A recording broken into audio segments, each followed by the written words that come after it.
Bienvenue dans cette vidéo, on va s'intéresser sur les dispositifs de coupure et de sectionnement. Donc là, on avait déjà parlé de leur représentation. Là, vous avez, on va dire, les dispositifs de sectionnement porte-fusée et vous avez les autres aussi qu'on appelle les interrupteurs sectionneurs. On avait déjà vu, on va dire, en image, qui jouent, on va dire, le rôle d'arrêt d'urgence. Maintenant, on avait vu que dans les coffrets, par exemple, on avait des interrupteurs sectionneurs, qui jouent le rôle de coupure d'urgence. À ce niveau, ici aussi joue le rôle de coupure d'urgence. Donc c'est un peu ça, ça permet par exemple de travailler sur la partie alternative ou voilà, c'est un peu ça. Donc on va essayer d'aller un peu plus en détail cette fois-ci en vous donnant les éléments importants. Donc au niveau de la boîte de jonction, au niveau de la boîte de raccordement, on les retrouve là. Sectionnement, donc on avait vu son symbole, on a dit que c'est l'interrupteur classique comme on a vu en sixième, sans la boule, c'est-à-dire ouvert ou quand il est allumé, fermé. Un peu. Donc là maintenant on ajoute la boule qui est ici, donc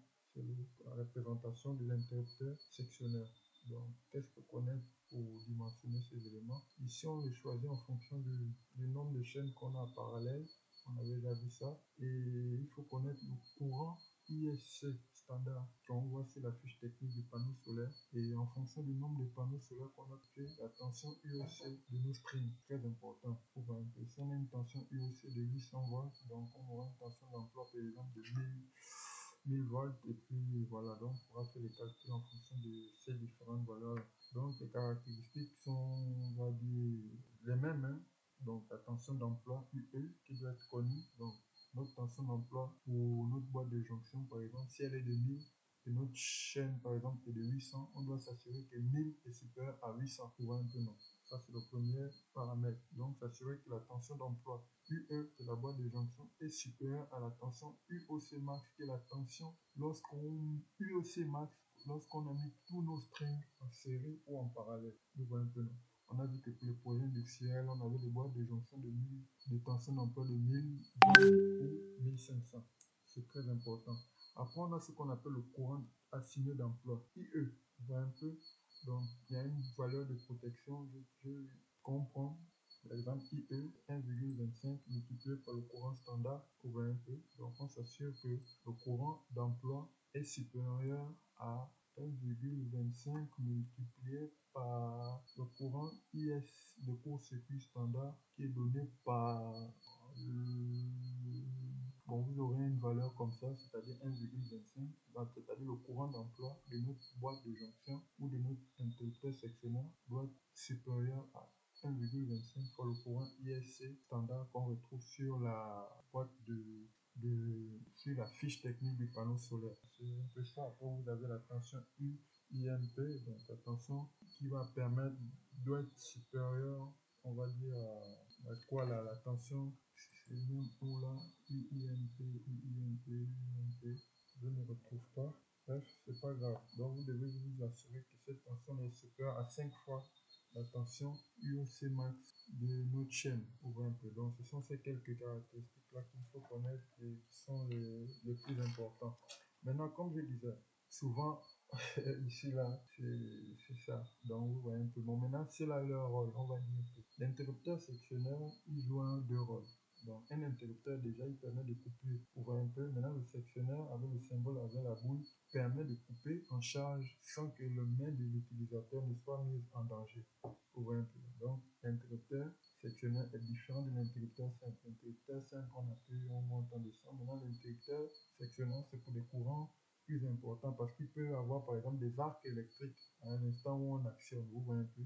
Donc il permet de protéger l'utilisateur avec le rôle de couper et le rôle de sectionnement. Donc ça permet, on va dire, quand c'est en charge, c'est-à-dire la centrale est en marche, de couper, c'est ça qu'on appelle couper en charge. C'est ça le rôle de l'interrupteur. Maintenant, la main de celui qui touche, ça c'est le sectionnement. Vous voyez un peu, il n'est pas en danger. Donc cette fonction est nécessaire pour garantir la sécurité des intervenants lors des opérations de maintenance. Si je veux par exemple travailler sur l'onduleur, je viens ici là, j'actionne mon interrupteur sectionneur et je suis sûr que le courant ne va plus circuler ici. Et je travaille ici, c'est aussi simple que ça, vous voyez un peu. Donc c'est à peu près ça les grandes fonctions qu'il faut connaître. Parce qu'il faut savoir que nos onduleurs là, il y a beaucoup d'électronique à l'intérieur. Donc, quand on va mettre la centrale, on va vous dire à l'école ou en bureau d'études, la centrale a une durée de vie de 20 ans ou 25 ans en fonction des différents équipements. C'est vrai.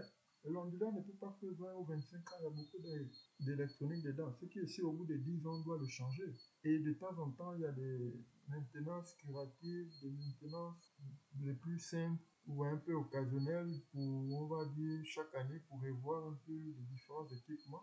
Donc, forcément, il faut cet interrupteur qui joue le rôle d'arrêt d'urgence aussi, qui permet d'arrêter ou de déconnecter cette partie-là à cette partie, en fait. Donc, c'est un peu ça leur rôle qu'il faudra comprendre de manière globale. Maintenant, comme je disais, il y a des onduleurs, c'était des anciens documents. Il y a maintenant des nouveaux ondulants aujourd'hui où les boîtes de jonction sont intégrées. Donc, on se pose souvent la question, il faut ajouter une boîte de jonction, un coffret DC ou pas. Il faut savoir que normalement, les onduleurs à eux-mêmes ont déjà leurs éléments de sectionnement à l'intérieur. Dans l'interrupteur sectionneur DC peut se trouver à l'intérieur de l'onduleur. Mais des fois, on peut aussi l'avoir à l'extérieur. Donc, il y a interne et externe. Maintenant, celui qui est externe là, on peut voir sur le schéma que c'est obligatoire, mais c'est un ancien schéma. Donc, en fonction de la configuration qui est choisie, ce qui est sûr, l'obligation d'installer le coffret DC va engendrer des coûts supplémentaires. Comme je dis, il y a certains dans les bureaux d'études, ils ne veulent plus installer le coffret DC, ils préfèrent utiliser le coffret DC qui est intégré à l'onduleur. Donc, certains, en fonction du coût du projet, ouvrent un peu. Mais il faut juste comprendre que là, moi, je ne suis pas là pour dire ce qui est bien ou ce qui n'est pas bien. Mais un coffret DC, ça coûte cher. Il faut encore un installateur pour le poser. Vous voyez un peu. Donc, c'est ça. Et puis, bon, en fonction des onduleurs, maintenant, les onduleurs multi-MPPT, il faudrait un interrupteur sectionneur pour chacune des branches. C'est pas faisable, c'est pas possible. Après ça, nous, dans le bureau d'études, on se concentrait dessus. Mais voilà, en fonction du type d'installation, le type d'équipement, le type d'onduleur, ce sont des réflexions que vous devez au moins vous poser et être amené à répondre. Un peu. On ne peut pas avoir un onduleur multi-MPPT et protéger chacune des chaînes, en fait. Donc, on n'utilise pas ça. Par contre, on met des fusibles sur chacune des chaînes parce que les fusibles sont moins chers pour un peu. Donc, c'est un peu toutes ces subtilités-là. Je vous souhaite de travailler dans un bureau d'études et d'avoir ce type de discussion, quoi. Donc, c'est un peu ça. Donc, voilà, ces dispositifs-là sont, on va dire, aussi, voilà, le rôle, c'est de couper en charge. C'est-à-dire, si quelle que soit la puissance, on peut couper et il n'y aura rien. Vous voyez un peu, non? Après, si on utilise ces interrupteurs sectionnels-là, c'est très important. Ça permet d'isoler et de protéger la main de l'utilisateur. Donc, il y en a des DC et il y en a des AC. Côté DC, côté AC. Donc, il faut un peu comprendre tout ça. Donc, c'est ça. Coupe en charge et voilà. Maintenant, il joue aussi le rôle de coupure d'urgence. Je pense avoir déjà dit ça, ok. Et puis, bon, voilà, là vous avez quoi. Voilà un peu, donc là, je crois. Il suffit que maintenant, on peut avoir les paramètres. Donc, on va descendre. C'est juste pour vous montrer à quoi ça ressemble. Hein. Sinon, ce sont les mêmes paramètres là qu'il faudra, on va dire, respecter, connaître le courant d'emploi, la tension d'emploi et puis la tension de choc UIMP un peu. Et puis en fonction du type de matériel, l'onduleur, connaître aussi les tensions de tenue au choc UW. Donc là, vous avez ce type-là, ou un peu le modulaire, ou un peu on met sur les rails, facilement vous allez les reconnaître. Vous ouvrez juste le coffret, vous allez les voir. Et là, vous avez aussi d'autres qui sont un peu les fixés au mur, ou un peu le rôle de coupure d'urgence cette fois-ci. Donc, il y en a qui sont encore plus robustes, vous voyez un peu, non? Voilà. Donc, en fonction des types, la gamme que vous voulez, et puis voilà. Donc, là, on va du plus moins cher au plus cher. Mais voilà, vous êtes des ingénieurs, vous êtes amenés à travailler dans des bureaux d'études. L'ingénieur travaille sur la qualité et puis sur les coûts aussi. Il y a des optimisations à faire. Donc, ce sont des réflexions que vous serez amenés à des problèmes que vous devez résoudre en tant qu'ingénieur. Donc, voilà un peu. Donc, vous tapez sur Internet, vous allez trouver les fiches techniques des sectionneurs et puis vous allez essayer d'analyser les paramètres. Les paramètres sont les mêmes. Tension d'emploi. Si votre tension d'emploi doit être supérieure à la tension IOC max de votre chaîne, si c'est 1000, si c'est 1500, vous devez savoir. Et le courant assigné d'emploi qui doit couper ou interrompre, vous voyez fait en charge. Et puis la tension de tenue au choc. En cas d'impact de surintensité ou de surtension. Voilà.